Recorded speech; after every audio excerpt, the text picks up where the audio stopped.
నమస్తే can media ప్రేక్షకులకు స్వాగతం. ఈరోజు మనం ప్రధాన వార్తల్లోని ప్రధాన అంశాలు తీసుకున్నట్లయితే, ప్రధానంగా ఈనాడు దినపత్రికను తీసుకున్నట్లయితే, ఎస్సీల వర్గీకరణకు పచ్చ జెండా. ఎన్నో రోజుల నుంచి దాదాపు 20 సంవత్సరాల నుంచి ఇది కోర్టులో నలుగుతూ ఎట్టకేలకు ఈరోజు దీని మీద సుప్రీంకోర్టు నిన్న తీర్పు ఇవ్వడం జరిగింది. సుప్రీంకోర్టు నిన్న తీర్పు ఇస్తూ వెనుకబాటుతనం ఆధారంగా నిర్ణయం తీసుకోవచ్చు, ఆ అధికారం రాష్ట్రాలకు ఉంది. 6:1 ఆధిక్యంతో సుప్రీంకోర్టు చారిత్రాత్మక తీర్పు. ఈవి చిన్నయ్య కేసులో ఇచ్చిన తీర్పు కొట్టివేత. భిన్నాభిప్రాయం వ్యక్తం చేసిన జస్టిస్ బేలా ఎం త్రివేది. క్రిమీలేయర్ ఉండాలన్న 4 జడ్జీలు.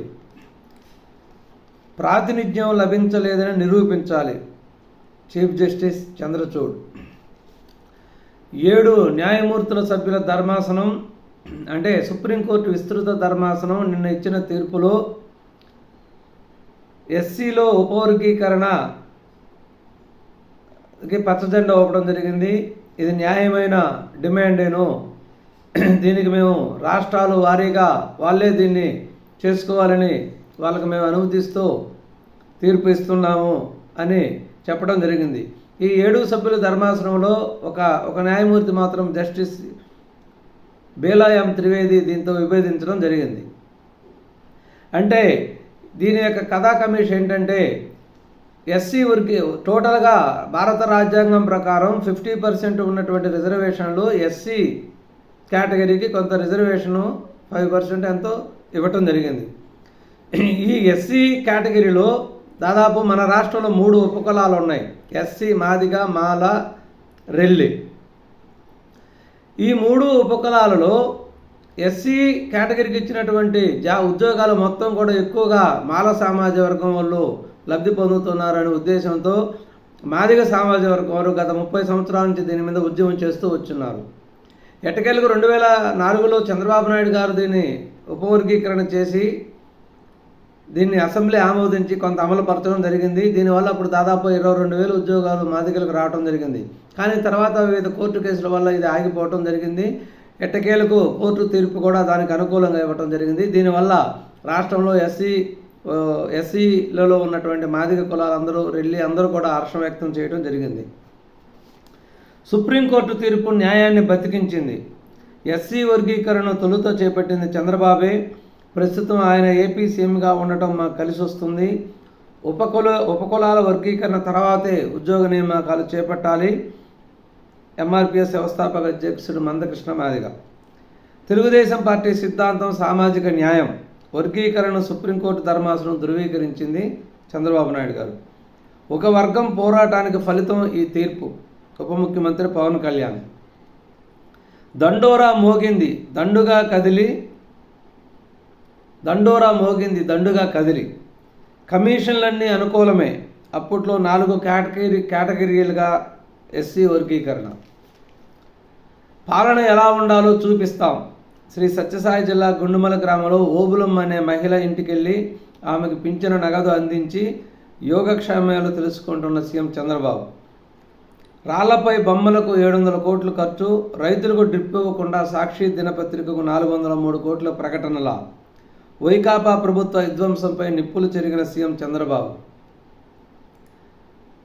రాళ్లపై బొమ్మలేయటను, రాష్ట్రంలో మొత్తం సర్వే రాళ్లపై బొమ్మలేయటానికి 700 కోట్లు ఖర్చు.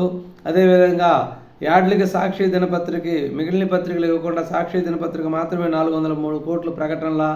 ఇవన్నీ ఇచ్చి అనవసర ఖర్చు అన్నీ చేసింది. కానీ రైతులకు అవసరమైన డ్రిప్ ఇరిగేషన్ సబ్సిడీ మాత్రం ఇవ్వలేదు అని వైకాపా ప్రభుత్వ విధ్వంసంపై చంద్రబాబు తీవ్రస్థాయిలో విమర్శించడం జరిగింది. తొలి రోజే 97.5% పింఛన్ల పంపిణీ పూర్తి. 97.50% పింఛన్ల పంపిణీ పూర్తి. నిన్న ఉధృతంగా సాగిన పింఛన్ల పంపిణీ కార్యక్రమం దాదాపు మధ్యాహ్నం 12 గంటల్లోపే 97% పూర్తయినట్లు చెప్పడం జరిగింది. గురి మళ్ళీ కుదిరింది. షూటింగ్లో స్వప్నిల్కు కాంస్యం. నిష్క్రమించిన నిఖితా, సింధు, సాత్విక్, చిరాగ్. ఒలింపిక్స్లో భారత్కు మిశ్రమ ఫలితాలు. పౌర సరఫరాలోనూ బొక్కేశారు. వైకాపా హయాంలో పామోలిన్, కందిపప్పు, గోధుమ, రాగిపిండి సరఫరాలో అక్రమాలు. సార్టెక్స్ బియ్యం పేరుతో ఏడాదికి 240 కోట్లు, మూలకు చేరిన 100 MDU వాహనాలు అయిన అద్దెలు. ఎక్సైజ్ శాఖ ప్రక్షాళన, అధ్యయనానికి 17 మందితో అంతర్గత కమిటీ, సమగ్ర నివేదిక ఇవ్వాలని సీఎం ఆదేశం. ఈ శాఖను చీల్చి సెబ్ ఏర్పాటు చేసిన వైకాపా ప్రభుత్వం సరైన విధానాలు పాటించక దెబ్బతిన్న 2 విభాగాలు. వైనాడు విలయాన్ని గుర్తించిన ఇస్రో ఉపగ్రహాలు చిత్రాలు విడుదల. మాజీ ఎమ్మెల్యే వంశీ అరెస్టుకు రంగం సిద్ధం. హైదరాబాద్లో ప్రత్యేక బలగాలు గాలింపు. గన్నవరం మాజీ ఎమ్మెల్యే వల్లభనేని వంశీ గారు ఎట్టకేలకు అరెస్టు చేయడానికి పోలీసులు సంసిద్ధమైనట్టు తెలుస్తుంది. హైదరాబాద్లో ప్రత్యేక బృందాలు గాలింపు జరుగుతున్నట్టు తెలుస్తుంది. వెంకటరెడ్డిపై వేటు పడింది. గనుల శాఖ పూర్వ డైరెక్టర్ సస్పెన్షన్. ఇసుక అక్రమాలకు సూత్రధారి ఆయనే. గుత్తేదారులతో కుమ్మక్కు, అనుచిత లబ్ధి.